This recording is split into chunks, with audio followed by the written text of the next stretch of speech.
Oh, G Funky Boxing. If you're new to the channel, subscribe, hit the like button, hit the notification bell. Being joined by my co-host for this evening and to help me conduct this interview, my big homie, 97 Rough. What's going How you on? doing, brother? Good, brother. Good. I'm You glad know, you're here, man. This is going to be a great interview, guys. Kermit Cintron, former IBF Welterweight Champion, will be joining us this evening, guys. So we're going to ask him some questions. We're going to ask him about, obviously, his career. We're going to talk to him about absolutely. Yeah. we're going to talk to him about boxing today, what he thinks of it. Also, this whole crossover stuff that's been happening and with MMA and boxing, because as some of you may or may not know, Kermit was a wrestler in his Right. collegiate days.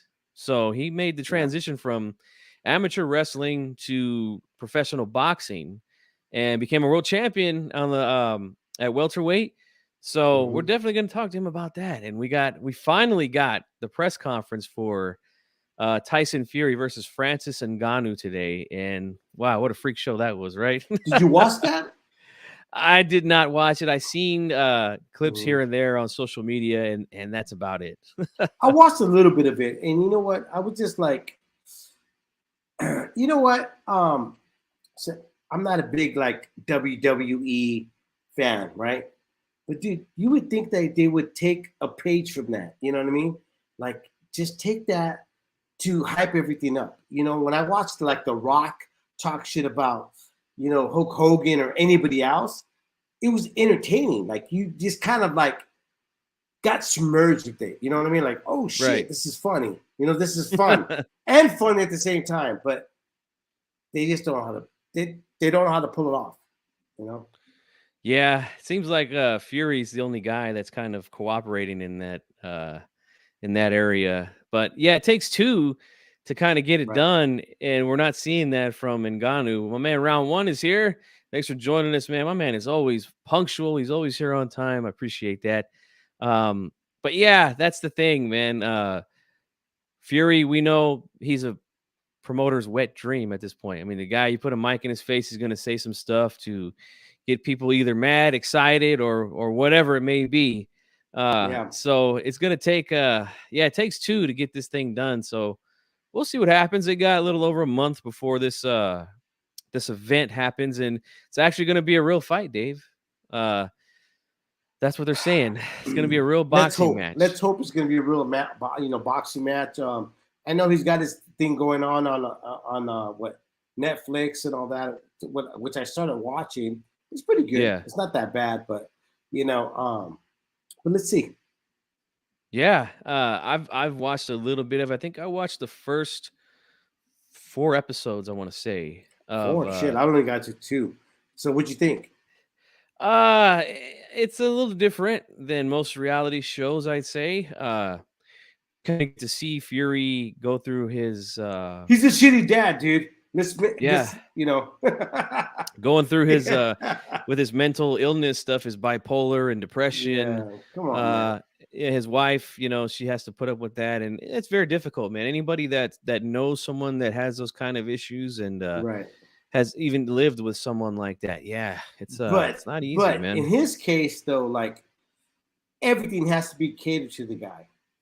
So it's kind of shitty the way he is, And Yeah. kudos to his wife because she puts up with a lot of shit that this guy's doing. She sure does, man. She sure does. Mhm. And yeah, I was thinking that too, watching it, like, man, Fury, he might lose some fans when people watch this thing, because of the way, like you said, the way he behaves, and at least in the first 4 episodes that I've seen. And I haven't got a chance to finish it yet. They did cover a little bit of his younger brother, Right, Tommy. Tommy. Yes, I couldn't even remember the kid's name. Yeah, Sorry about yeah. that, guys. Which Again, he knocked up his old lady. They're having a baby and everything, right? yeah, yeah. And hey, congratulations to them. That's fantastic. Absolutely. Yeah, absolutely. Um, I got to show this series to my wife so that she understands. Like, look, see what this guy's doing. The wife is doing. Like, help me out a little bit. I doubt it. Oh, that's funny. I doubt it. But Yeah. So let me ask you this, man. You've interviewed Kermit before, right? Back in the day. Yeah, I have. Yeah. So let it kind of give us some highlights, man. At the time, when was it, and what you guys kind of went over? I don't remember exactly the date or anything like that. But you know,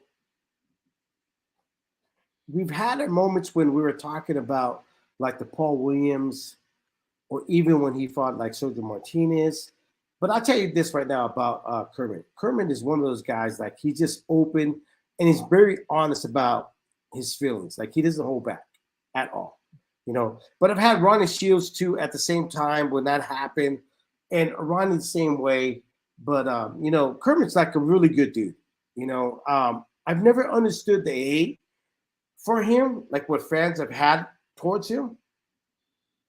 Because the guy, the way, like, he's going to come on, right? Yeah. The way he's going to talk to us is the way he fights.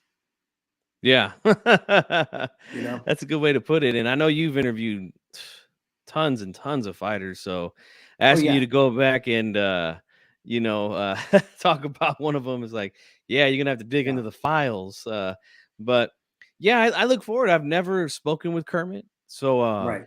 I'm definitely looking forward to talking to him, asking him about his fights. And guys, this guy has fought some difficult style Everybody matchups, in his era, Yeah. everybody, you know? And it's crazy because, like, he'll say certain things that, for instance, like Canelo, he'll say something and then the Canelo fans just like, they'll just fucking destroy him. Like, they'll just jump on there going, oh, you don't know nothing, which it's crazy because he fought Canelo. So he's one Mhm. of the guys in the forefront. Like, you know what I mean? He's the guy it was in front of him. He could tell you how hard he hits, if he's difficult, can he time him, etc., etc. So, in my opinion, these are the questions I want to ask him. Like, hey, man, can you talk about like what made Canelo so difficult for you? Because he lost to Canelo. They stopped the fight for him, but there's other things that circled around it. Like, why did this happen? Right. So he could tell us, like, you know, he got him in the beginning of his Canelo's career, and this is the reason why Canelo started to like transition as being a great fighter. Yeah, and he fought Canelo. Canelo was 21 years old, I believe. Yeah. And that was the last time that Canelo fought in Mexico up until his last fight against John Ryder earlier this year. So, yeah, definitely want to talk to him about Canelo. Obviously, some of the names that he fought, Sergio Martinez. So, who's actually, can you Mm. believe this, Dave? The guy is going to be fighting for the IBO title. He actually is going to be, could win a world title again in his mid 40s. We had Uh, Samson on. Remember that? He goes, "Oh, yeah. no, no, no." You know, remember that? And I was like, "That's crazy." Yeah. And he's fighting for a title now. That's sad. You know. Yeah, yeah. So we're gonna ask him about his fight. There was some controversy in that fight as well. So Yeah. we're gonna get his thoughts on that. Obviously, he fought Paul Williams, a guy who, and again, all these guys like Martinez, Williams, Carlos Molina fought, Antonio Margarito. These Angulo. guys, Angulo, yes, these guys are more Yeah. risk than reward at the time that Cintron got in the ring with him. So Yeah. he deserves a lot of damn credit for He fighting these does. guys, He does. And for a guy that wasn't a boxer in the beginning of his career, he was a wrestler, like you mentioned. And he really learned late in his life. Yeah. Didn't have an extended amateur career, which most world champions. You look at them, yeah, they have a lot of amateur fights. Some of them go to the Olympics, some of them medal in the Olympics. No, Kermit Mhm. didn't have that. No. But again, he worked with some really good trainers. He worked with Manuel Stewart at the Crunk Gym. He worked Yep. with Ronnie Shields for an extended period of time in his career as well. And yeah, a lot of stuff that we're going to be asking Kermit, and you guys also in the chat, don't be afraid to throw some questions in there. We'll definitely try to sneak him in there while he's here. We don't know how much time he has, but we'll definitely do our best and getting Here's those another questions thing, out G. there. Here's another thing, G. That here was a guy that was born in Puerto Rico. Am I wrong Yeah. about that? Yeah. But was marketed as an American fighter here in the States. Mm-hmm. Like they never gave him that just due. Like he was a Puerto Rican fighter. He had to come out, you know what I mean? And prove everybody I'm a Puerto Rican guy. But Cotto comes out automatically Puerto Rican Right. fighter. You know what I mean? So I always thought that was weird. I was like, I always wanted to ask Kermit, like, why was that? Like, how did that happen? Like, how come you would never market it as a Puerto Rican? I get it. Like, you moved when you were little, but you were born on the In island. Yeah, he was born on the island of Puerto Rico, and yeah, Mm-hmm. that's a great question there. We definitely want to get his opinion on that because the Puerto Rican fans in boxing are some of the best fans in boxing. Yep. And if you can get them to support you, man, yeah, you could have a tremendous career because if they fall in love with you and your style, boy, they will pack the house for you, He man. had a They are great style great too. fans. He had a Yes, you did. great style, dude. You Yep. know, his right hand was like, fuck, whoa, holy shit. Yeah, he was a puncher, If he man. And landed, you were done. You know. yeah, and again, this is a guy who had to learn the craft late in his life compared to a lot of other fighters, and specifically, he became a world champion. Learning later in his life than most world champions do. So, yeah, you look at his record, and let's see, we're living in the time of the Mayweather era where everybody wants to look at the record and see, oh, how many times has he lost, blah blah blah. But Right. again, when you fight the fights, yeah, you're not always going to win them, man. And he took on No. a lot of tough fighters, a lot of tough styles, man. Yeah. Got in there. And see, those are the fighters that we just have to give credit to as fans, because that's all we ask for is for these guys to make these fights happen. They're willing to do it, get in there and do it. And I want to definitely talk to him about there was a fight early in his career um, that he took on a week's notice, Mm. and I want to talk to him about those sort of things because, fighters aren't willing to do that these days, Dave. They're just not. Uh, No. they don't want to take a No. risk. And These and are being again, told like we can make this much, you can make this amount of money now, And yeah, those times where Kermit was fighting, you didn't have that. You had a fight which was available was on TV. yep. And guys have to, especially someone like Kermit, like I said, who didn't have that big push early in his career, like most world champions do. Um, Yeah. he had to be put in tough to make his money early and to make a name for himself. Shitty And for Kermit too. Like really shitty for a guy like that. That honestly was exciting, and you would want to see him fight. Like so, when Margarito and him in the first fight, in the pay per view for Mosley for ESPN, like their fight was the fight that everybody bought or tuned in. mhm, yeah, It had nothing to do with Mosley, which me and you were thinking about. Like, who the fuck did Mosley fight that guy? it was David Estrada. I figured it out. David Estrada. There you What a go. name, huh? Yeah, David Estrada. Yeah. And we didn't care about that. But, the headline should have been Margarito Cintron, Yes. Yes. right? That was a You fight that we imagine were all this, looking though? forward to. That fight would have happened today if the money wasn't right. But it was exposure. Mhm. Yeah, Which, and it wasn't we can have him on, but he's going to tell us, like, well, he could either tell us we're wrong or we're right about that. Was it exposure and the money or no money and exposure? yeah, because it was on a pay-per-view. Like you said, it was an ESPN pay-per-view. Right. And at the time, they weren't into the boxing thing like they are now. We're talking like I think close to 20 years ago that this happened. Right. And Shane Mosley, yeah, he was on the main event. So it was a loaded card. I remember there was another good fight on that card as well. Right. But you're right, Dave. The Margarito Cintron fight was a fight that most hardcore fans were like, dude, this is going to be a can't miss fight. Both of these guys look to come forward and inflict punishment on their opponents. So this is going to be a fantastic fight, So yeah, I would definitely like to get his opinion on that. And how again was the payday good? We don't know. It wasn't like at the time. What was it? TVKO. They were the big thing. Don King Productions. They were putting on the big pay-per-views at the time, not ESPN. So Right. yeah, we'll ask him that. Oh, definitely, man. Again with the Paul Williams, Sergio Martinez, and even with right now, like the state of boxing, like he has more insight about other things that we don't as fans. Yeah, exactly. And like you said, he fought Canelo, who's a big star, obviously now Right, in the United States. At the time, he wasn't. He was already a big star in Mexico, though. But right. yeah, he was just about to make his crossover. Only 21 years old at the time that he fought Canelo.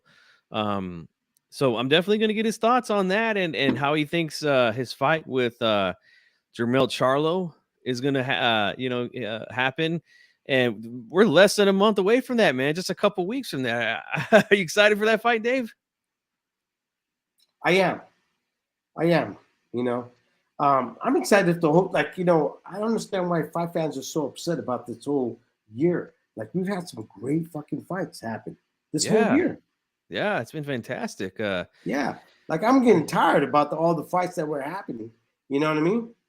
Yeah, I don't understand it either, man. And that's why you and I we talk often behind the Right, scenes. We often agree, man. Boxing fans are some of the worst damn fans in all of sports, man. I mean, the right, huge events we've had, the great matchups that we've wanted, that we've been asking for, a right. lot of them have happened this year, and there's really no reason to complain. It's You only know, one group of fans that are complaining, really. yeah, I always think that what fanboys just don't want to see certain things happen because it's going to prove them wrong, right? Yeah, And they'll sit back and go like, "Well, this is going to happen," and then when it happens, they'll go like, yeah, I predicted it. Like this is, of course, that's how it's going to go," hmm, And that always tells me the fact that what, you didn't want to see the fights. You just yep, didn't want to see it, And then when it happens, you got to appreciate it. Like the whole oh yeah, Spence and Crawford thing, right? Like, so Spence lost, plain and simple. The yeah. guy brought his best, give him his props, like he fought his heart off. He got his ass kicked. That's the end of story. Yep. Right. And a lot of fans are upset with the rematch clause. I mean, there's nothing we can Which do is about crazy. that. Yeah. Nothing we can do about that, guys. It was in the contract. They both agreed to that. So Crawford's going to have to get in there and I know most of us agree he's probably going to beat him again. And that's Um, another question I'm going to ask Kermit. Like, when do you know as a fighter, like when you feel that you're still young, okay? Because, Spence is a young guy still, okay? yeah. When do you know is enough? We can't make that decision for Spence at all. No. Like we No, we can't go can't. like, hey man, that's the decision. You know what I mean? Like, hey man, you gotta hang him up. They gotta know. Because even with Kermit, I don't know, did somebody retire him or did he retire himself? That's my question. Yeah. Yeah. And you know what's funny, Dave, is looking at his box rec today. He he's just been out of the ring just 5 years. That's it. His Yeah, last fight was in yeah, 2018. A lot of these fights that we're gonna be talking about were either yeah. late in the 2000s or early in the 2010s. So yeah, man, it's crazy to think about that Kermit's been fighting that long? Again, that's my question. So did you Mhm. retire on your own or did somebody retire you? Yeah, yeah, and guys, You hang know? tight. He's gonna be joining us here in a few minutes. We're just getting Yeah. warmed up um on a nice we're almost out of summer and I'm a little sad about that, Dave. I love summertime, man. It's my favorite time of the year. But hey, look, as a boxing fan though, like you said, we have nothing to complain about. We're gonna get another big pay-per-view coming up at the end of Right. this month. It looks like there might be a few more before the year is out. I think it's probably I'm gonna be most hoping. likely on the PBC side. Yeah. So yeah, it's been a great year, man. Yeah, Fantastic year. absolutely. And last night we were talking a little bit about Frank Warren and Team Dubois. They're going to go ahead and they've already filed their appeal to try to get that fight against Usyk to a no contest. Um, what are your thoughts on that, Dave? What do you think is going to happen?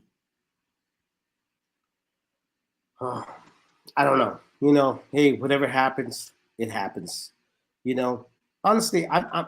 I become a fan that I just sit back and wait. I Mm. have no thoughts about it because that's boxing. Yeah. Yep. Nothing surprises me anymore. You know what I mean? You know, I'm just happy with the year because we always get the guys that don't watch boxing and they'll tell us that boxing's shitty. Oh God, Boxing, yeah. the best don't fight the best, and then when they do, those guys are nowhere to be found. You know what I mean? So Mm-hmm. listen, bad decisions happen in boxing, but if you're a true boxing fan, just call out the guys that are calling out, like making bad decisions for the sport. That helps us out. Because Yeah. then if you're a gambler, you'll get it. Like they're like, oh fuck this guy, this ref, or this judge, and all that, right? That'll help you out. It doesn't help out the sport, trust me. Boxing was born on the back, the back end. Yeah. So when people say like boxing's corrupt, oh fuck, that's what it was founded on, being very corrupt. These guys, yeah, man. There's always the foot soldiers out there going, and it's a lot of time, and that's why I say boxing fans are some of the worst because a lot of times it's boxing fans that come out and they're the biggest detractors of the sport that they claim that they Yeah. love so much, man. And it just, Are they really boxing fans though? I'm not sure if they're really boxing fans. yeah, I find it funny when like UFC fans tell me that their sport is more clean than ours, and then you're finding out right now like they're being sued, and they're going to be owed, like they have to owe fighters that they represented billions and billions of dollars, and mm-hmm. that always ends up with the question: then why the fuck are your fighters jumping over to my sport? If my sport's so corrupted, so bad, and you know what I mean? Yeah. Like she's cheating on you guys. Why? Is it because we have a bigger dick? I don't know. Oh man, yeah. And look, we're gonna ask Kermit about that too, because for those of you who weren't here when we first opened up, Kermit does have an Yep, amateur wrestling background he prior does. to him learning boxing. So, and he flirted with possibly going over to MMA later in his career. Yeah, which is So, weird. He never went.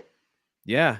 Yeah, So we're gonna ask him why it never happened, because think about it. He was a hell of a boxer. We know that. The guy was a world champion. He fought in multiple world title fights, and he was a wrestler. We know he wrestled collegiately. So, geez, he had a really good chance he at was an becoming. excellent wrestler too. Because I think if I remember correct, like he won, um, like state champion, right? I think, Yeah, yeah. I'm definitely gonna ask him. yeah, What he accomplished there, and he had a good chance to be the first boxer to, yeah. to cross over and be world champion in boxing and in some sort of MMA. I don't know if it was going to be UFC or not. Um, Right, right. well, again, these are all things that he's going to answer for us, guys, here in a few minutes as soon as he jumps on with us. And again, don't be afraid to ask some questions, guys, after we Dave and I ask our questions, and again, we'll see how long Kermit has to stay on. We don't like to keep them on longer than they don't want to be. I Right. know if they got lives too, as well as Dave and I. So but we'll do our best, guys. Okay, so as of right now, though, just hit that like button for me. All right, let's get those Yeah, because likes Kermit up. had that like that crouch. Like even when he boxed, like he used to crouch like he was gonna fucking shoot at your legs. You know what I mean? Mhm. Like he would do that. And I He kind remember of looks having like he kind of looks like that here in this thumbnail that I made. It kind of got that yeah, like you're yeah, talking about. yeah. And I remember Emmanuel Stewart talking about that. Like there's certain things about him you just couldn't correct, and you had to work Mhm. around. You know, but Yeah. again, to deny the fact that this guy was a power hitter and fought everybody, that's crazy. Yeah, I And in the remember. amount of criticism from the people that watched him, again, that's crazy too. It is, man. And I remember when Max Boxing was like one of the best websites out there, and they were showing the videos of media day workouts and going to camps and stuff like that. Cintron, I remember they had a big piece on him, and they're talking about his punching power and stuff like that, and it was cool, man. I remember that was when boxing fans like myself were finally able to see these kind of things, because again, boxing there was never like a channel that you could turn on your television, like, because there was like NBA TV and MLB Network, and obviously the NFL has their thing too. Like, boxing never has that. Really, the closest thing to that right now is the YTBC in a way. That's really the only thing we have closer. But at the time, the websites were the ones that were doing this, and I know there's probably more that were doing it, but for me, it was Max Boxing. But guys, we got our guest here, so let's go ahead and get him on. The former IBF Welterweight Champion of the world. Let's give a big hand, Kermit Cintron, ladies and gentlemen. Cintron. How you doing, bro? I mean, good yourselves. Oh man, good, great, bro. Hey, you know what, man? You know, Cintron, I've always wondered, man, like, because I know if I was in front of you, dude, and I called you Kermit, I always felt like you would punch me in the face if I called you that, bro. So what does people call you, man, in your face, dude? Because I always felt like that's like an insult when they say Kermit. It doesn't bother me. I mean, I did all the bullying was done on me when I was little. Really? I'm over it. Hey, is that what made you a fighter, though? Is that what made you like, you know what, I'm going to go in there and knock some people's out? I don't know, man. I think you just definitely make me tougher and not really care too much what people think. Wow, hey, did your daughter win the volleyball team, game or what? Yeah, they actually did. Yeah, it was intense games. It went up to I think fourth game, but it was good. Yeah. That's cool, man. Your daughter's carrying on the athletic legacy, man. That's cool. Yeah, they're trying. So, hey, man, we're gonna ask you some questions here about your career. We're gonna ask you about current stuff in boxing. You keep up with the sport still, right? I know that sometimes there's retired fighters that they just they don't really care too much. Yeah, I kind of like don't watch it as much anymore. Hey, but you're pretty vocal about it, though. Yeah, I am. Yeah. I am absolutely. I mean, these old guys, man. They we have to. We have to. The Boston today is not what it used to be. Right. Oh yes. Oh yes. We all agree with that, Kermit. So, right off the gate, man, we were just talking before you came on about your wrestling background. So let us know real quickly, because you didn't have a long amateur career like most world champions do in the sport. You started out wrestling. So what kind of accomplishments did you get done with your wrestling prior to boxing? I mean, I went all the way. God, I mean, I was favored to win states my senior year, and unfortunately, I ended up tearing ligaments on my right knee. Even though I tried wrestling in regionals, I missed it by just by losing in overtime. I think I lost like 3-1 or 3-2 or something like that. I forget what it was. But ended up getting a full ride to what is it, Northwestern Iowa? I think it was, or Western Iowa. But first, I ended up going to junior college. I just needed, just get, because I ended up scoring low on my ACTs. So I ended up going to junior college. And from there, that's where I ended up getting a full ride. But that didn't last long, because my sophomore year, just going to Northwestern, I ended up dropping out to start boxing. Oh, all right. So from wrestling to boxing, how difficult of a transition was that, learning one discipline to the other for you? I mean, it wasn't, I don't recall being difficult. I mean, I knew I had a lot to work on, but I didn't find it as difficult. I mean, I learned quickly. So that kind of helped me out a lot. And what was Okay, more yeah. fun, choking a guy out or like pitting him in his back or knocking a guy out? I say knocking out, knocking people out. Absolutely. Yes, Hey, I was sir. talking to my compadre today, right, Adolfo, and he said something to me that, like, I was like, I never thought about this. You were born in Puerto Rico, right? Correct. How come you weren't market from that? Like, I always like every time we watched you, you were marketed from the States, like never from Puerto Rico, bro. Like, why did that happen? Like, I always felt like if you got the Puerto Rican fan base, it would have been bigger for you. Well, I mean, I can only put in I had the promoters that I had didn't push it as much as I would have loved to. So I guess that's really up to the promoters. My job was to fight and win fights. And you did win fights. So looking Yes. back Yeah. now, though, like does that kind of piss you off? Like you weren't marketed like that? I mean, it does bother me. I mean, like for me, I mean, I ended up even at the last mid of my career, I think it was. I ended up like kind of like just really begging to at least to fight one time in Puerto Rico, and thanks Lou DiBella. He was the one that made it happen for me. But other than that, I have to really say, I had sucky promoters. They didn't promote me as much as other fighters been promoted.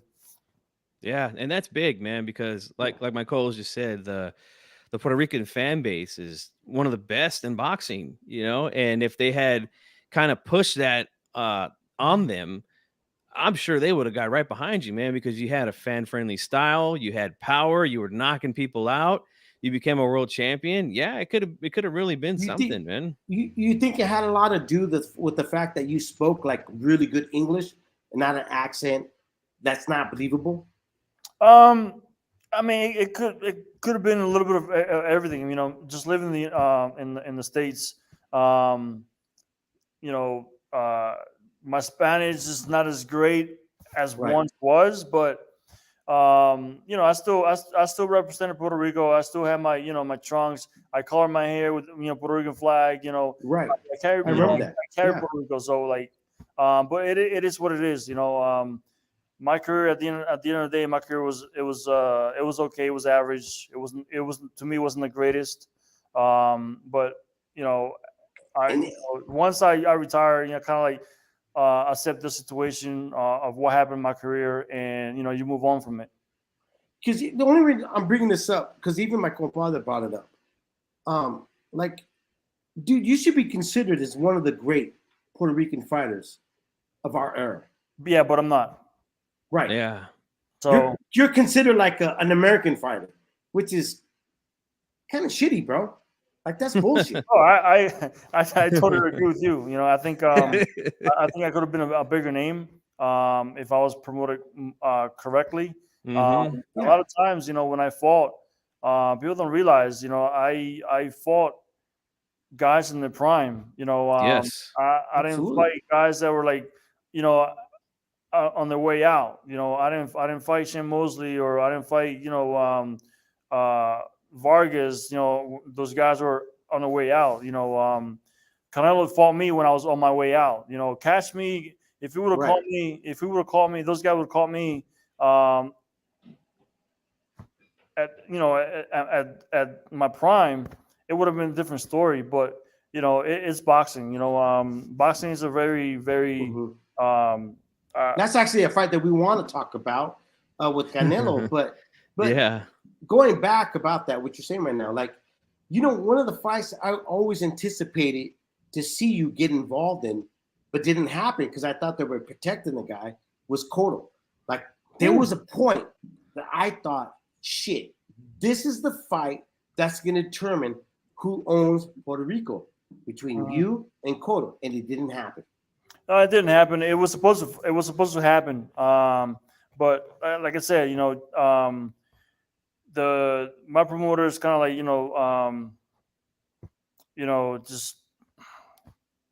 I mean, I don't even know how to say this, but like they didn't promote me as they should have. They didn't protect me as they should have, like they've done with other fighters. I fought Margarito twice, and the second time it was at that time where the deal was I would have beaten Margarito. I would have fought Miguel Cotto. Well, at the end of the day, Miguel Cotto fought who that night. We fought in the same night. Gomez. He Yeah, fought Gomez. yeah, Gomez. Gomez, a contender, that spoke very well, and had a decent career.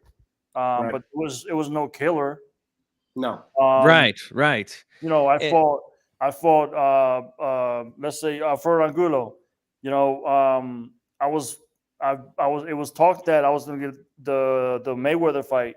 I beat Angulo, and who do I get? I get a bum from Brazil. That's the time that Lou DiBella was able to give me that fight in Puerto Rico. So I've been dipped in my career, and like I said, as a retired fighter now, I kind of you just have to accept the situation and just move on.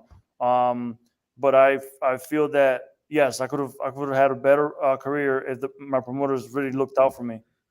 Well, I'll say this for myself, Kermit. I want to personally, now that I got you here and I got an opportunity to speak to you, thank you for taking those kind of fights, the high risk, low reward fights that you were in, because you fought some guys that a lot of people weren't trying to get in there with, like Sergio Martinez, Carlos Molina, Paul Williams. Yep. Like these guys, they were the high risk guys, and you got in there with all of them, man. So I want to say thank you for taking those fights, because as a fight fan, that's all we ask for, is to see the fights get made. Yeah. I know for your guys' perspective, obviously you want the big promotion and the big money. And like you said, the promoters, they just didn't do a good job with you, man. They could have really promoted you that way. I want to circle back now to the wrestling thing. I just have one more question about that, because we often hear of these mixed sports things happening with MMA guys and boxing today. Like we're going to get a big event next month between the heavyweight champion Tyson Fury and Francis Ngannou. Right. But because of your background in amateur wrestling and you became a world champion in boxing, you flirted with possibly doing something. Was it with the UFC or was it with another company back then, Kermit? Yes. Well, so I was I had signed a contract. This was right after I retired. I had signed a contract with I can't think of the name. CFS, someone that is called the club. 2-deal fight with them, and then I was supposed to winning those 2 fights. I would have signed with Bellator, and that's when that was through the pandemic had happened, and that same month that the pandemic came about, they closed absolutely everything down. They basically shut the whole world down.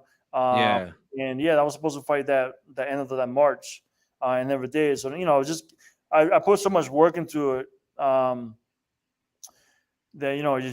I just got frustrated and just whatever it is, what it is, And you had an opportunity. Let's say if it would have happened, to become the first boxer to be a world champion in both sports. I think you had a legit shot, man, because of your wrestling and your ability to punch, or what they say over there in the MMA world, strike. You had a legit opportity, man, to do that. I think I did. I think I would have done very well in the UFC, and I think honestly, I probably would have gone treated better in the MMA sport than I did in boxing. How come you've never thought about training somebody in that world? I mean, I've been offered for me to help out and train other MMA fighters and stuff like that. It just right now I'm just kind of just focusing on my kids. Right. I got one already. My oldest daughter, she's in college. She's a junior this year. I have my second daughter. She's a senior now in high school. That's who I went to watch play volleyball. And my son, who just hit, the high school now, he's a freshman. So I'm, my focus is on my kids, and just trying to be there for them and support them and help them out as much as I can. before That's anybody, great. like, Give- got the That's great, house. man. G Funky, give him applause. You know what I mean? Come on. Yeah, let's give man for being a good father. Yeah, man. We appreciate that because Dave and I, brother. we're the same way. We do this thing, this boxing thing here on the internet for fun and to really help with the sport. We don't do it for money, and we put our family first, man. So that's Yeah, very absolutely. commendable, Kermit. Even though our kids are pain in the asses, well, now my kids are, bro. Yeah, Hey, let me ask you this. you know. Let me ask you this. How many times, or it hasn't happened yet, will your daughters go like, "Dad, I got it." Like, you don't know what you're talking about. They don't at all. I get it all the time. Yeah. I get it all the time. Right? Man. All these years with me learning the fitness aspect of and just learning the sports and just knowing how to get in shape. I can't. You're old school. I can't even train my own kids because they know more. Right. Yeah. Because you're old school, bro. You're old school. So I have to come out of my pocket and pay for this personal trainer so they can get the workout in, But it's at the end of the day, man. I love my kids and I will do anything for them. My son right now, he's highly. I mean, this kid is such a athlete. Right now he's playing football, and as a freshman, he's getting some time in the varsity team. Man. But his main sport is baseball, and this kid is going to be by next season he should be ranked. I want to say top 100 in the United States at his age group. I think he's good. His team right now actually just they just hit the rankings. They're number 52 in the United States and number 3 in New Jersey.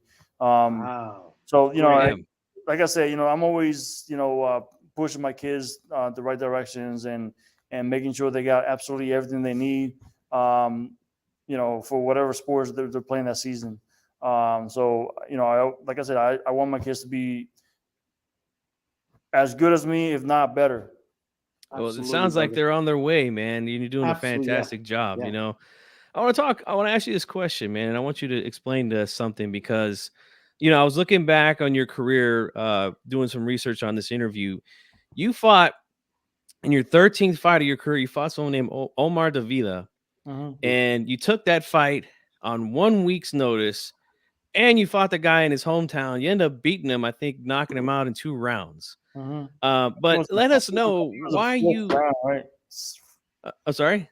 I think it was like the 4th or 5th round. Maybe not. Maybe you're right. I don't remember that. I remember the name, but I just don't remember the fight. Yeah, it was an early knockout. You got the guy out early. But I want you to explain to the fans out there why you would take such a risk like that. 1 week notice in the guy's hometown that early on in your career. Because a lot of fighters, Kermit, I'm telling you, I know a lot of fighters here regionally in my area too. They would not take that kind of risk early in their career, but you did. Explain to us why you decided to take that fight on 1 week's notice. I took the fight because I'm a fighter. That's what fighters do, There you go. And today's era, you don't see that. It's as simple as that. Like I'm a fighter. I try to mimic the old school of fighters. Like the Sugar Ray Leonards. The Tommy Hearns. Those guys. Like they fought everybody. It wasn't just like picking and choosing and okay, I'm gonna win this fight, and then we got a big shot, but then okay, well, no, I'm gonna go with somebody else and get paid. Like what I mean? It's just how it is today. And well, let me ask you this though, Kermit. Though, like, so if this was offered to you back, like right now, let's not talk about the past, right? If you're a fighter today and somebody said, "Hey, you can make this X amount," would you do what the guys are doing today? I mean, yes and no. Let's just because I read it today. Let's just make this. It'll be a good example. I give her all the credit. She's a class act fighter. This girl, she's amazing. You know, Amanda Serrano. Mm. You know, Right. she's done a hell of a She's job. phenomenal. Yeah. Career, right? She's had good people behind her, people Absolutely. promoting her, right? Yep. Her husband, everybody. Yep. You're doing all that, Yes. and you want to make history. So you're gonna go fight 12 rounds, 3 minutes, but you're gonna fight a girl that has 12 fights, 2 losses with 1 knockout. But she's fought history though. She fought Taylor. Yeah, So but isn't this like a just if due you for really her? want to make history, why not do it with Alicia Baumgartner, or why not do it with that girl? A big Cruz, name. Alicia, I which know I that, but thought- Alicia Baumgartner got popped with a bunch of drugs in her. That's what I say. But it's still, she's still. They still What haven't- I'm saying though, like, look, in your time when you were coming up, right? I'm not talking about these girls already that made it. You know what I mean? Like, Yeah, I get it. even when you finally made the name, like Kermit Cintron, the Killer, bro. Anytime that somebody heard the Killer, like we would tune in and watch it, right? To my point. Like I know, I think that I would have just continued fighting the way I fight, the way you know my style is, and the way I think. It's just like, yo, I'm here to fight. But doesn't that kill? But doesn't But the money doesn't the money kill fighters nowadays in the mentality of what you thought in your time? Absolutely, of course it does. Yep. Of course it does. Yeah, I talk about that often on this channel, Kermit, about how overpaying fighters. Yes, it's good for them, their manager and whatnot, but it makes it difficult to have fights. And Oh, I mean, yeah. I've earned my paydays. When I first started boxing, Absolutely. when I first started boxing, when I did my first 400 4 round, I got paid $400, and out of that $400, I had to pay 20% to my to my manager, and another 10% to my trainer. Yep. Right? You get nothing. You almost walk away with nothing. I've earned my paydays. You know, these guys today they turn pro and they're already making $1 million. That's true, man. Let me ask you this: did you think? Because I didn't think this was going to be this easy. But when you beat Angulo, bro, that should look easy for you. Did you think that was going to be that way? I had a 9-week camp. I had a 9-week camp. I had good sparring partners. You know, Ronnie Shields did a good job with the plans. You know, when you have your camp is going absolutely great the whole entire time. There's no injuries, no bruising here and there, and you're feeling good and you're clear minded. Yeah, that's what happens. That was a phenomenal performance, man. Yeah, and an entertaining fight too. It wasn't like like a lot of times we see fights that are kind of, in my opinion, it was a clear one-sided win for you. Often we see guys that don't want to take risks, try to land big shots. No, you were landing heavy leather on Angulo. You even hurt him a couple times. Now I want to ask you about that. You hit him with some shots that probably would have put a lot of people to sleep. What was that experience like, hitting him with something like that, hurting him, but him not going down and continuing to push forward? I was ready to go 12 rounds. You know, I trained for 12 rounds. And, you know, I know that Angulo was a tough fighter, and he was. But, you know, the guy who I think at that time he was like 19-0. Yeah, he was undefeated. And he was just knocking everybody out. You know, I just stuck to the game plan. You know, if I hurt him and I was able to, you know, go in there and knock him out, great. If not, you know, my plan was to just making sure that I got out of there with the victory. It was a good boxing. And on top of that, I got panties for that fight. Ah, really? Okay. I got panties for that fight. Oh, if I ask you to take a guess. Oh man, nah, 20? I don't want to. 20 grand? You said 20 grand? Yeah. Oh boy. No. Let's just say I got less than 100,000. Okay. Oh boy. Oh boy. But I took, like I said, I you know, I'm a fighter, and I took fights because I'm a fighter. I'm not afraid. There you go, man. That's well said. And you mentioned Ronnie Shields, who trained you for that fight. You also trained with the late great Emmanuel Stewart at the Kronk Gym. Actually, here I'm gonna show you real quick, Kermit. When I made the thumbnail for the show for my audience to see, I kind of paid tribute here to the Kronk with the colors of your name and the gold around it and stuff like that. But I want to ask you, just working with those two guys who are two really the great trainers out there. What was it like working with those two guys, and what was the two major differences between the two, if there was any at all? I mean, I trained with Manny first, and I mean, I could honestly say Manny was probably the best. I mean, he is the best trainer that I've had. I mean, his knowledge of the game. That's how he trained us. Just teaching us the knowledge of the game, of the fighting. And Ronnie was his style was a little different. I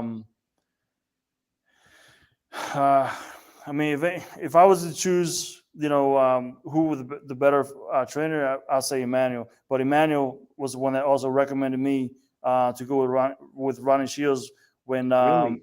Yeah, it's because like he didn't want to share with me at the time.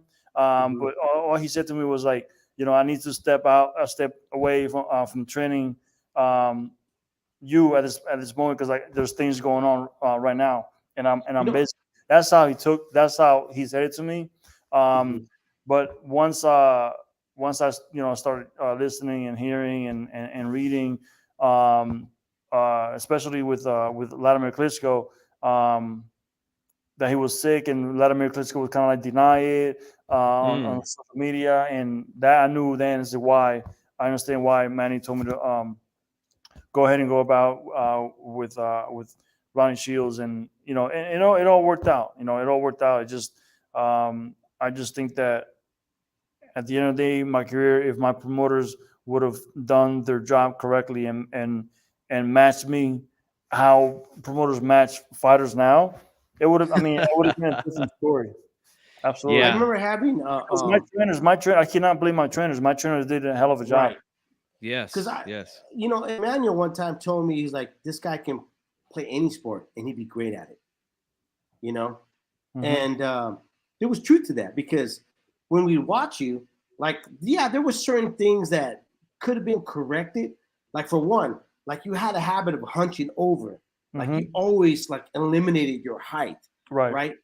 But dude, that power, you can't teach that. That was just something that was there.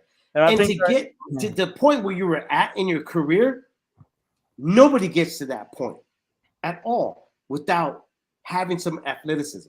No, I get it.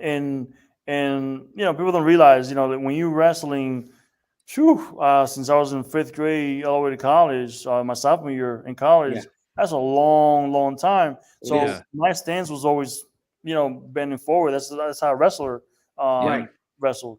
So taking that and trying to beat that or take away that that bad habit in the boxing world, it was hard. So that's why you saw that a lot of me bending forward like that.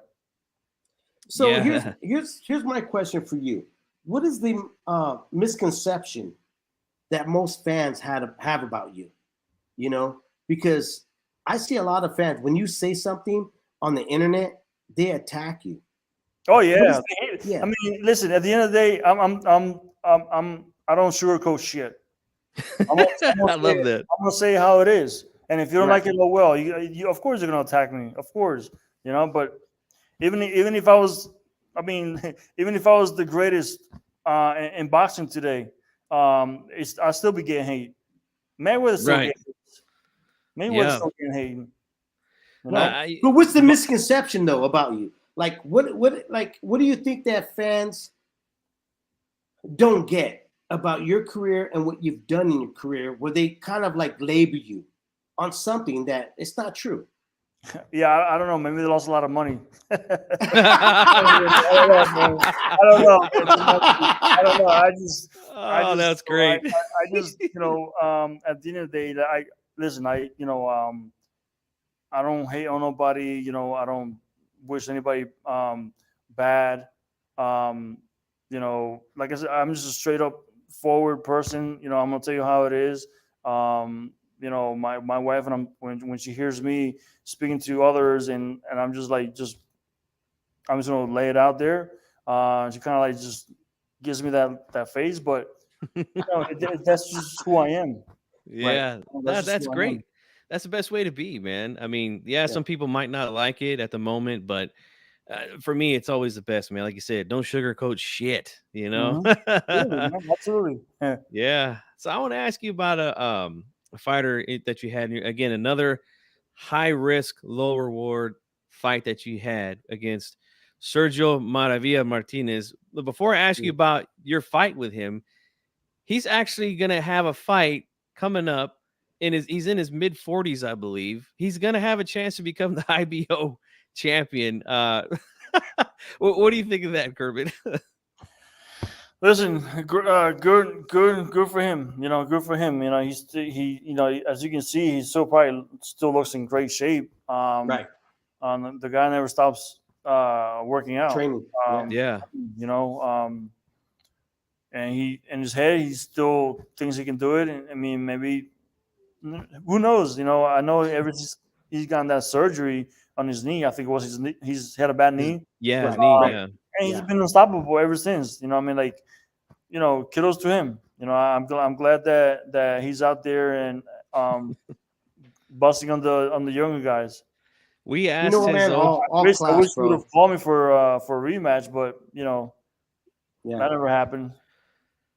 Yeah, Dave and we had Samson Lukowitz on, who used to promote Maravilla back Right. in the day. We asked him about Sergio continuing his career, and he was like, "Oh God, no! Yeah.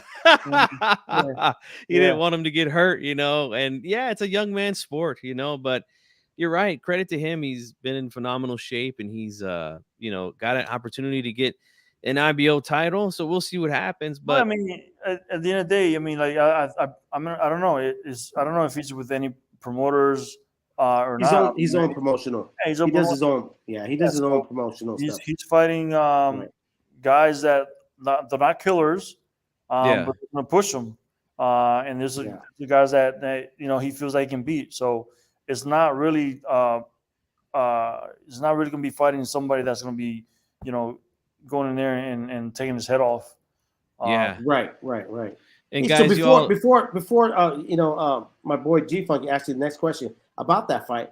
Let me ask you this though: did boxing retire you, or did you retire boxing? I retired boxing in the whole entire boxing world.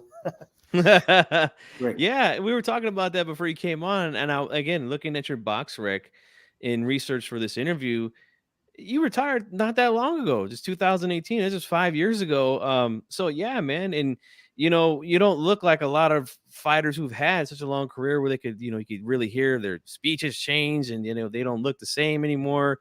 You retire with all your faculties intact, man. So that's great. That's always good to see fighters walk away from this brutal sport and not be changed, from it, at least Right. dramatically, Right. But to get back to the Martinez fight, he had such an awkward style, and he was a southpaw. Can you explain to the fans, was it difficult trying to trap him from moving all around and staying on the outside with his kind of awkward style? Yeah, not Margarito. Sergio Martinez. He's actually the best fighter that I've fought in my career. Best fighter. I mean, he's the number one on my list. He was very difficult. Good head movement. I mean, great angles. I don't want to say that he was the heaviest puncher. He wasn't, but he was slick. Threw good combinations in. He was in and out. It was difficult, but I thought honestly I thought that I won the fight, but judges had a different. It was a draw, majority some draw. People say that some people say that I lost twice. Some people say that I lost. I mean, like it is what it is. Like people want to argue the fact that when I was down, I didn't get up on time. I wasn't even hurt. I was arguing with the ref at that Yeah. time. So let's Kermit, let's clear the air. Let's clear the air on that. 7th round. Explain to the fans what happened in that 7th round, because you're right. A lot of people are back and forth on that. So I want you to clear the air. You were there. You were in the fight. Tell us what happened in that 7th round. No, absolutely. I mean, like at that time, you know, I just basically, you know, when you fight in a southpaw, you know, you walk into something. At that time, I thought it was just a headbutt. Headbutt, right? You know, he just come with a nice clean punch.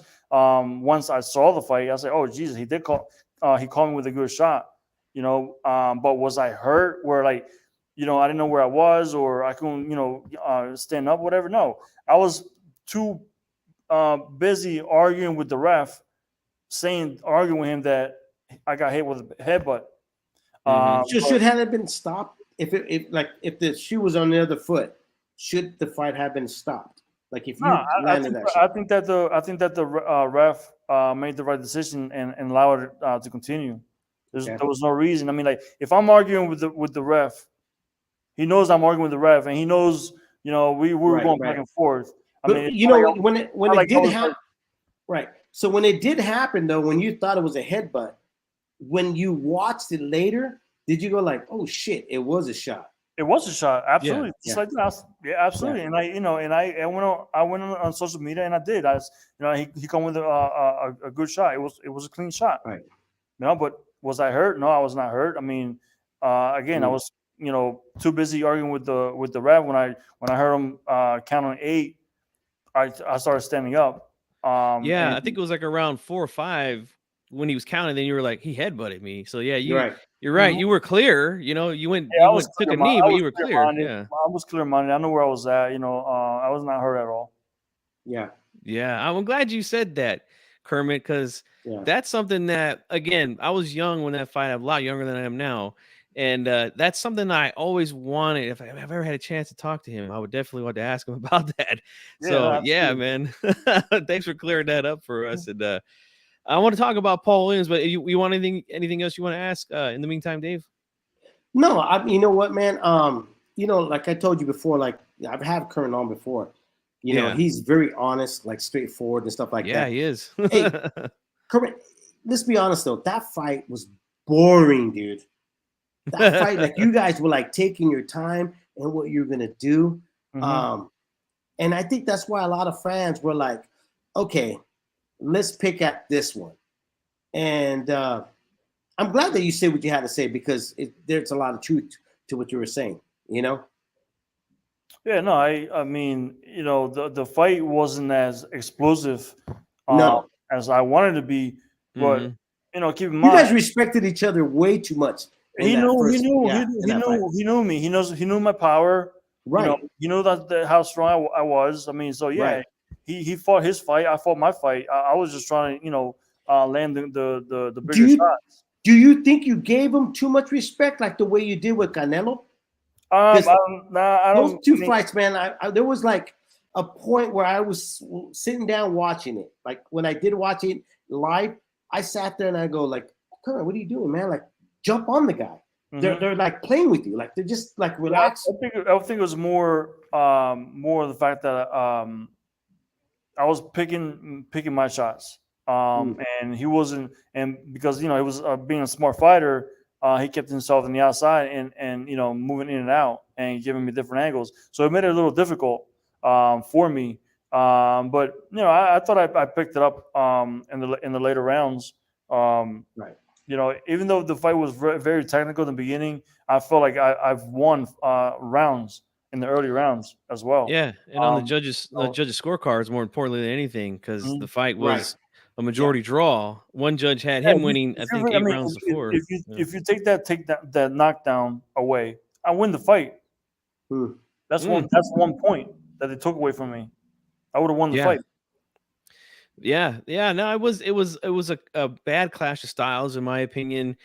And a southpaw with speed that can move. Yeah, that's a nightmare on anybody, man. Jesus, that's like those are the guys that fighters avoid, you know. And again, you took it. You took the fight, man. So we got to give you a ton of credit for that. Especially at the time, Martinez was not even a name at the time, and you got in there with him. So he became a name after me. yes, Absolutely. indeed. Yep. So another name I want to throw at you, and I want you to again clear the air on this situation because there's still a lot of talking, even amongst my friends that watch boxing. The Paul Williams fight. Explain to us what happened. Now I know that the fight was official loss for you because it was in the 5th round that the incident happened. Fourth So round. they was it the 4th? Okay. Yes, fourth And round. on the telecast, they said that the doctor told you not to continue and that they stopped the fight, but you wanted to continue, right? Is that what happened? That is correct. That is correct. Okay. So You know, explain to us what happened there in that clinch or that wrestle that happened, and explain to us again what they suggested you do, Kermit. So Paul Williams got lucky that happened because he was about to get knocked out. He was hurt bad. Mm. He was he was hurt bad. I caught him with a really clean shot, and he was hurt bad. One of the things that Manny used to tell me was, you know, if somebody's bending down, put the pressure on him. Let him try to fight his way up, and that's exactly what I did. He was hurt. He was definitely hurt. And so when I was on him, he bent down. I put my elbow, and I was pressing down hard, like putting all my weight on him. And when he fell to the canvas, with all the pressure I was putting, that kind of like just like my momentum, like a spring. My momentum just took me, and next thing you know, I'm out the ring. And as I was on the ground trying to gasp for air, because like when I had landed on the table first, I caught the corner of a TV monitor on my I think it was my left side, and knocked the wind out of me. I'm just trying to get my air back, and when the doctor came, he asked me, "Do you want to continue?" I just kept shaking my head because I'm like gasping for air. Right. And once I started getting, catching my air, he had asked me again, "Do you want to continue?" And as I was like ready to stand up, he put his knee on me to keep me down, and he waved the fight. Oh, okay. That's what happened. It's not that I didn't want to continue or I dove out the ring because I didn't want to fight no more. You know. And so that's why I was asking you about the misconception of fans. Like they think you're a quitter or like you're soft. Like that's the misconception, right? Mm-hmm. Well, that's just people that do a lot of the talking and put no action towards it inside the ring. Has anybody ever told you that in person, bro? Because I see it on social media. That's all in social media. Yeah. All social media. Yeah. I was gonna say I would never say it to you. There's just a bunch of talkers. Right. You know, they're a bunch of punks. These are people that even they're there and they're fans cheering whatever. They don't know shit about boxing. Just like Roger Mayweather said. Yes. No, that's true, Kermit. Because a lot of these, if we put them in the ring, they'd be out in not even 30 seconds. They'd be out. Right. Of the ring. And I laugh because when people say, he dove out the ring, whatever, he quit. Okay, he took a dive. He took a dive. Yes, I took a dive out the ring because on a rematch I was supposed to get $5 million against Paul Williams, but no, I dove out the window because I didn't want that money.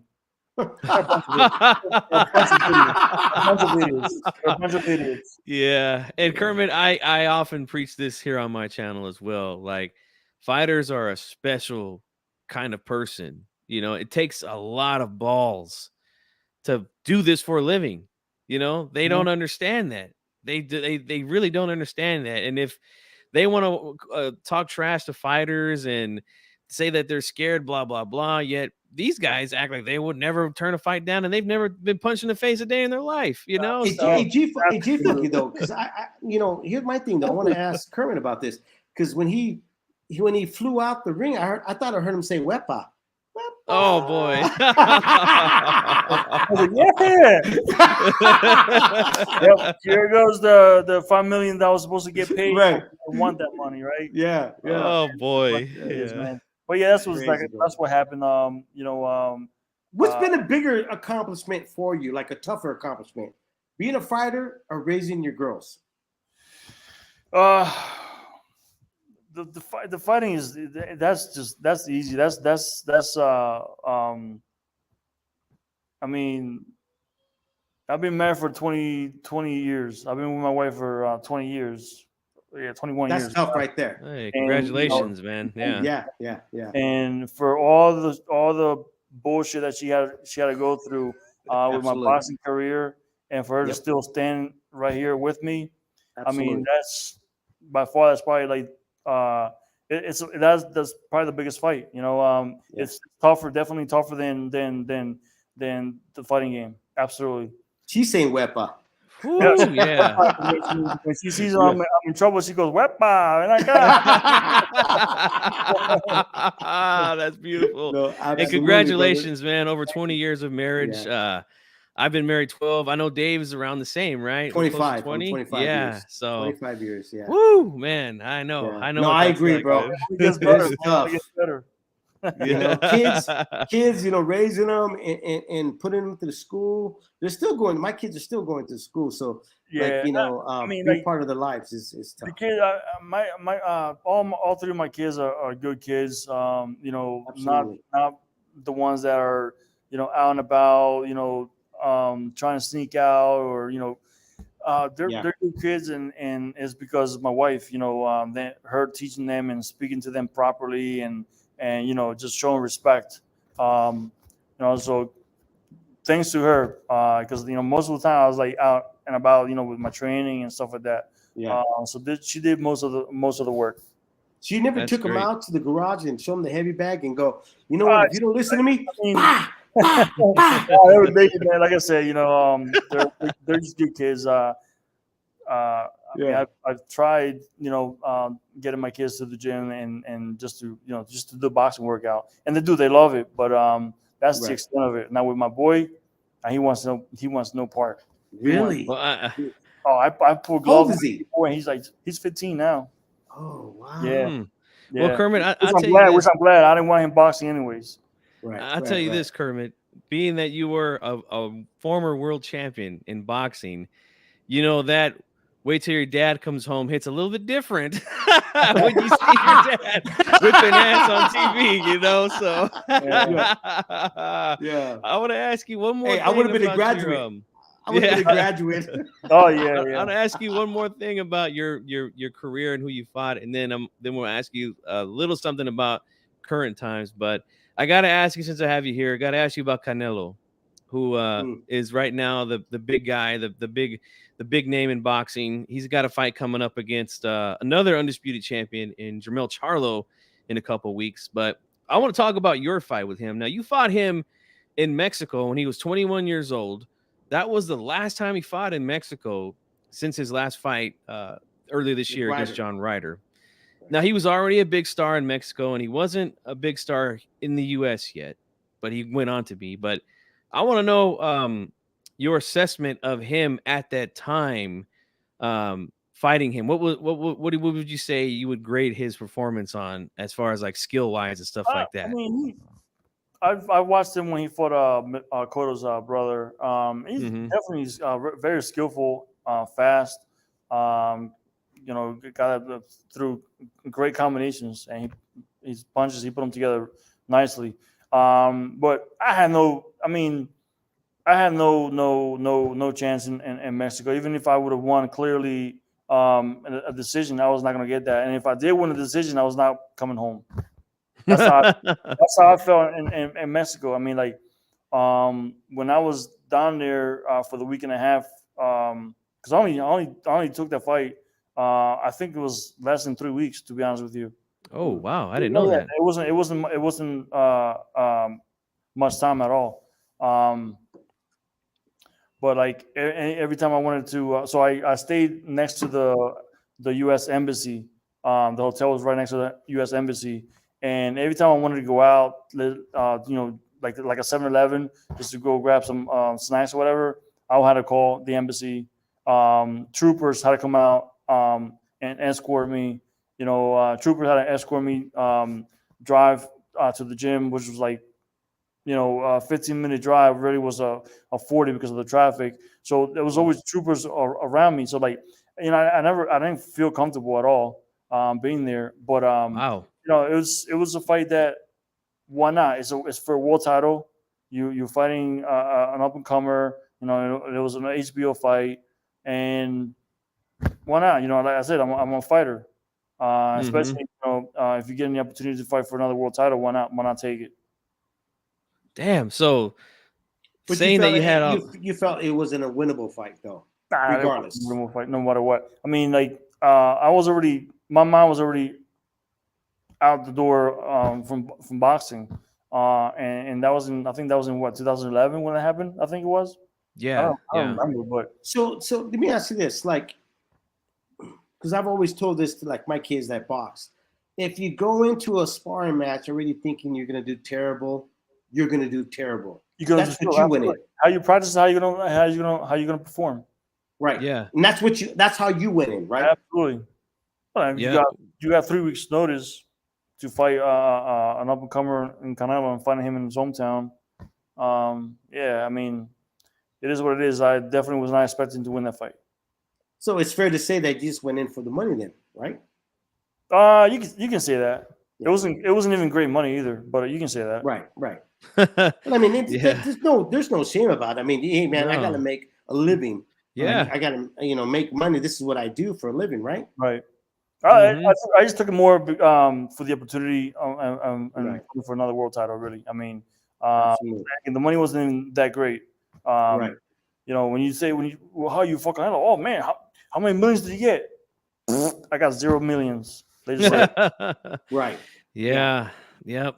Well, Absolutely. yeah, that's unfortunate, man, that you had to train in those kind of conditions with, having to call the embassy and just to go, like you said, go across the street to get something from the store. I bet that was yeah. just Then you some got G the code. army, man. then you got the army trucks, army tanks, and like That's crazy. just driving around. It's like, man, Mexico City. They even say it's not even that great of a city. You know, it's not safe, but it is what it is, man. Fighters fight anywhere. Yeah, that's true, man. And that mentality there is why I'm so glad you decided to come on and I got an opportunity to speak with you, Kermit. Because again, the names that you fought, yeah, Canelo is a big name right now, but at the time he wasn't here in the U.S. and you Mhm. took that fight in Mexico, and a lot of the other guys that were high risk, low reward. I mean, all I can do is say thanks, man, for giving us a fights, because that's all we do is watch them. We're fans, Thank you. I and appreciate it. yeah. So I want to ask you about some current stuff now. Crawford and Spence. What were your thoughts on that fight? Did you see that fight? I didn't watch it. No, I Oh, read okay. about it. I saw highlights. I was shocked to hear how dominant Crawford was. But then again, you know, Crawford's a quiet guy. He just minds his own business, while the rest of the people are, you know, have cheerleaders behind them. Crawford don't have that. Yeah, I'm that's not true. surprised. I'm not surprised. Yeah, I always said here on this channel for the last 5 years when that fight was talked about that I feel like Crawford would win that fight pretty comfortably. It wouldn't be no debate about it. He would clearly win the fight. I didn't think it was going to be like that. That's for Mhm. sure. I did not think that. Yeah, when I read about it and saw the highlights, I was like, Jesus, I was not expecting. I mean, like, I knew that Crawford was gonna win, but I didn't know it was gonna be that much of a dominance fight, and even to stop him. Yeah, it was crazy, man. I want to ask you this too. I seen you put out something on I'm trying to transfer from saying Twitter to X. It's kind of weird, but I'll just go back to say Twitter. You put something out about trainers and the fighters they're trying to imitate styles or something like that. Wait, is Twitter's not Twitter no more? No, it's called X now, is what it's officially called. That's new to me, man. That is new to me. But yeah, I Yeah. posted something. There's been a few those two most recent former ex-world champions, you know, that are coming in now to train fighters. You know, Roy Jones is one of them, and Mike Yeah. Tyson's another one. That Shane I've seen. Mosley. But you know what? I haven't really seen Shane Mosley train fighters yet. I've seen Roy Jones with Right. Chris Eubank, and Mhm. now with the Charlo brother, Yeah. Jamel. Or Yeah. Jamal? I think Jamal. Jamal, yeah. And you know, and I see the trying to teach him like his style of fighting, and Mike Tyson's doing the same thing with that MMA fighter. You know Yeah, how that's true. you know Yeah. upper body, then total combination, whatever. Like, me as a fighter, I won't be coaching or training fighters to fight like me. I will work with a good trainer. Will work with what style those fighters are coming in with. That's how Mhm. Amanda Stewart is. That's how Right. Ronnie Shields is too. You know, That's fantastic because I've often said that too to Kermit, and I agree. And this is exactly what you said. You said retired boxers that are now trainers, please stop training others your style of fighting. It worked for you doesn't mean it will work well with others. I agree. And Chris Eubank to me is a great example of that. he's He just, was trying to imitate and the Roy, thing you is, know? yeah. And the thing is, like Chris Eubank, he's a good fighter, and Right. Mhm. people give him the credit. But I watched that. I watched him fight 2 times before, and he's a really good fighter, and people don't give him the credit. But when he went in there with Roy Jones, that was the Chris Eubank that I seen like way before back when. And look what happened to him. Hey, Yep. so let me ask you this: PDs across the board.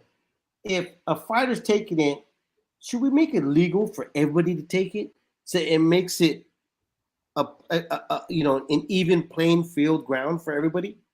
What do you? Sorry, repeat that again.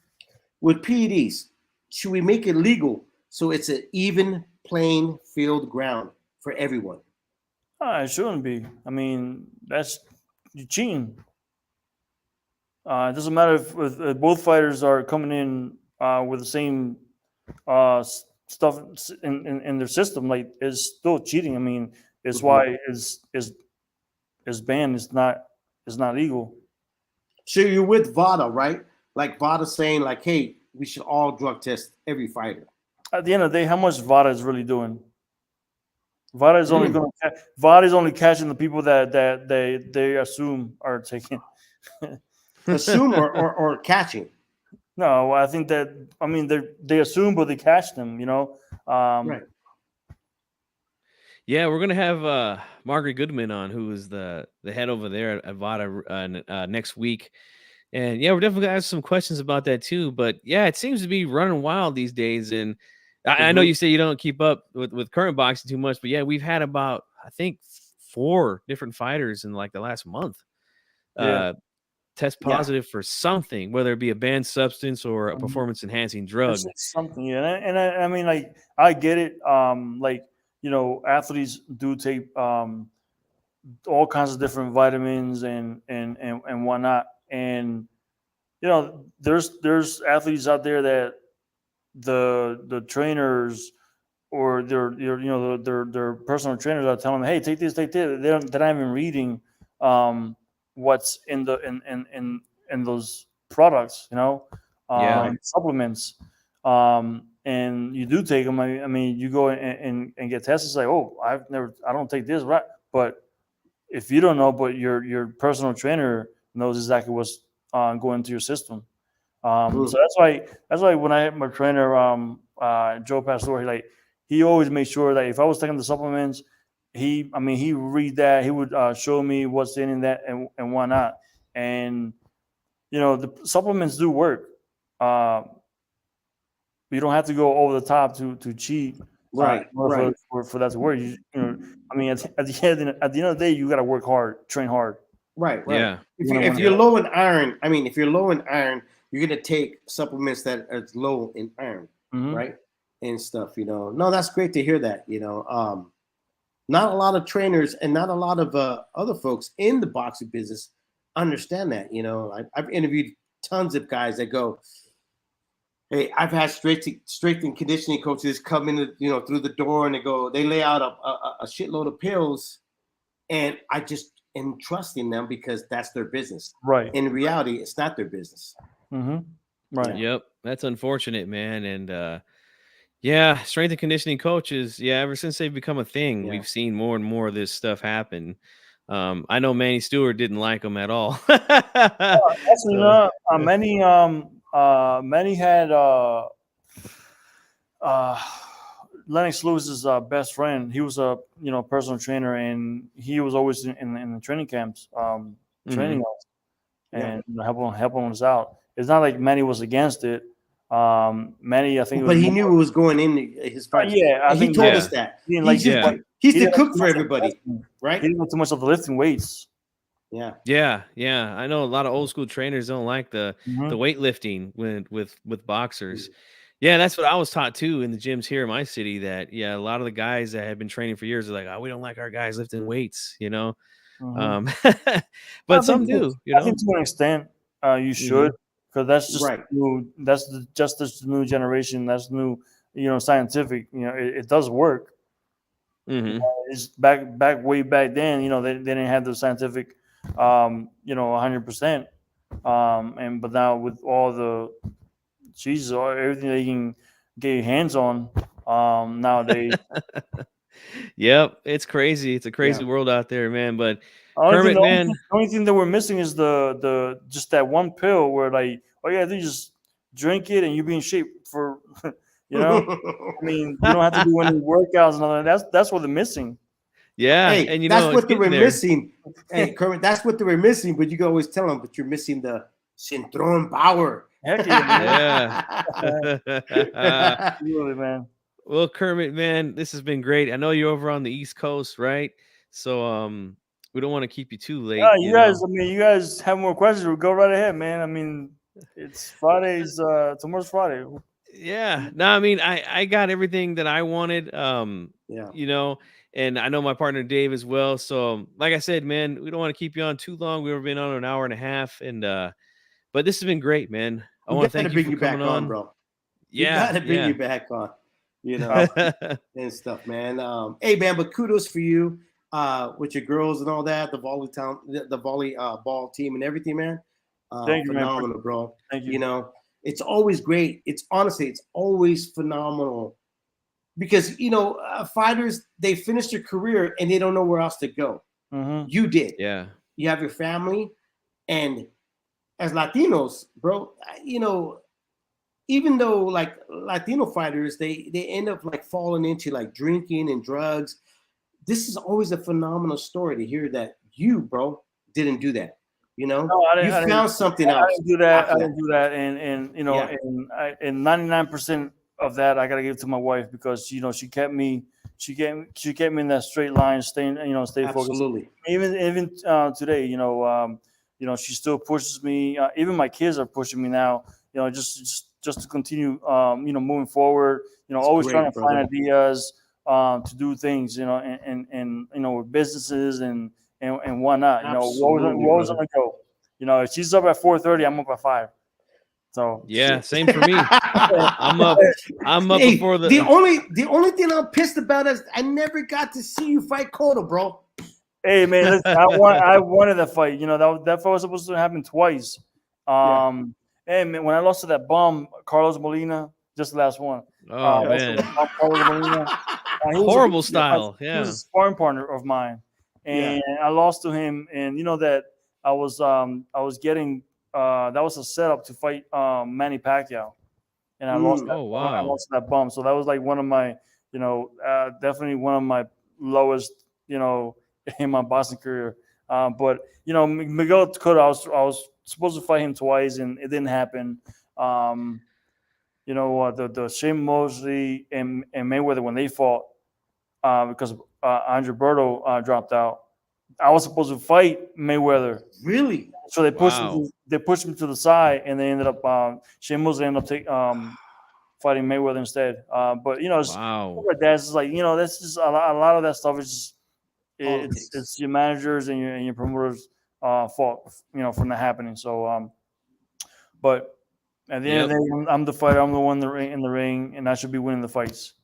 So Carlos Molina, geez, that guy has one of the ugliest styles that He I think did. I've ever It was seen, awkward. man. It was awkward. Oh, even a guy like Erislandy Lara, who had a difficult style to look good against, Yeah. even he had a horrible fight Yeah. with Carlos Molina. So that tells you all you need to know about Carlos Molina.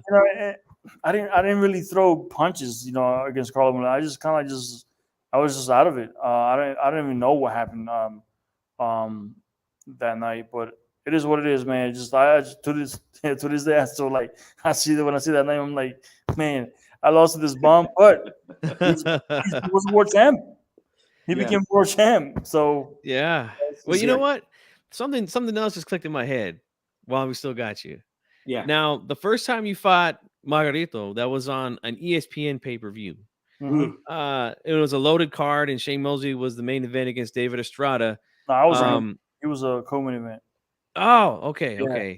okay, good. I'm glad you reminded me of that because again, my memory is not the best these days. I'm getting old, but at the time it was HBO, or at the time I think it was TVKO when they did pay-per-views, and then there was Don King Productions. Those were like the two big pay-per-view promotional companies, and then ESPN throws this one out there. Yeah, it was a loaded card. Now, let us know about the promotion about that. And I know you talked about some of your purses that you've made along the way. How was the promotion, and what was that purse like? You don't have to get into specifics with the purse, but I mean, was it a good payday or no? It was not a good payday, no. But listen, I'm the champ. I'm the like the former champ that got underpaid. I underpaid every goddamn fight. I got underpaid. I promise you this, but then I go and fight somebody else. And why is that though, Kermit? Like, I mean, like why? Like, the first time I understand that, but the second time, third time, oh man, it happens all the time. It happened to me all my career. It happened to me all my career. But the promotional for that fight, I mean, fighters today fighting on pay-per-view, they get a percentage of that pay-per-view. But Yes. I didn't get shit. Oh, I didn't get shit. And the main event, the champion, the main event. I didn't get shit. Oh wow! That just shows you, but it's boxing, man. I'm glad that I'm out of it. Once in a blue moon, I'll watch it. And one fighter that I do love watching, and it's because he comes to knock people out. That's Gervonta Davis, the Tank. That's one dude that I will watch until the day he retires. I just love his style, and I'm a fan of knockouts. And now I've become a fan of Alicia Baumgartner, who's a girl that can punch, box. She's proven people wrong. She's proved me wrong, and I met her for the first time. I like her too. I know my co-host doesn't like her. She's well spoken. She's she's good hard worker. I know Tony Harrison. I know him personally. He's a great guy. Tony. I like Tony Harrison. I've been around so many fighters that are that became world champions. I mean, like another time that we can do the same thing and talk. I can bring you out. I can name you all of sparring partners that spar with me that I was getting for world title fights. And today they're all world champions. It's freaking unbelievable. Oh wow! That'd be fantastic, Kermit. Yeah, and I also want to talk a little bit more about again your time at the Kronk and what was it like sparring down there with because that's a world famous gym there. Absolutely. Did you ever spar Andy Lee? Oh, I sparred Andy Lee. Oh, listen, man, I've sparred Vladimir Klitschko. I gotta find the pictures. They're somewhere. I gotta find them. I'll show them to you guys. But yeah, man. Yeah. We'll do this again. Now he didn't go 100% on your ass, right? Though his jab. Listen, his jab was like I want to say like a 160-pound hitting me with the power shot. That's how hard it was. Really? But no, he thank God he was. It was more of using his jab and using my speed on him. Did they tell you like the day? Or like the day before that you're gonna spar him? Or was it one of those moments absolutely. Hey, get it. You're gonna get in here with homeboy. Nah, they can't They can't just throw you in there with a Listen, heavyweight, I man. sparred with Jonathan Banks was another guy that I sparred with. Really? That was a lot heavier than I was. Yeah, he's another great dude. Man, I sparred so many great people. Hey, was Tommy Hearns ever there when you sparred? Yeah, he was there. Yeah, he was Really? there. Mm-hmm. The Yep. Hitman. Wow, we got a lot more to He always- talk he about always, too. You know, he was always at the, I mean, he came around the gym and give pointers to the younger kids, to the up and comers. I mean, like, yeah, absolutely. Yep. Oh, that's fantastic, man. A legend, Thomas the Hitman Hearns. And look, now we got some material for the next time we have Oh, we you got to on, get Kermit. back Kermit next week, bro. Yeah, Anytime, gotta man. do this Just movie. anytime. absolutely. You guys got my number, man. Shoot me a text. Yeah, Call me, brother. whatever. You know. We you got to got talk my about number. that shirt too, the ghost. Yeah, Oh, that's shit. actually. This is actually my son's baseball team name. Really? Yeah. Oh, okay. Okay.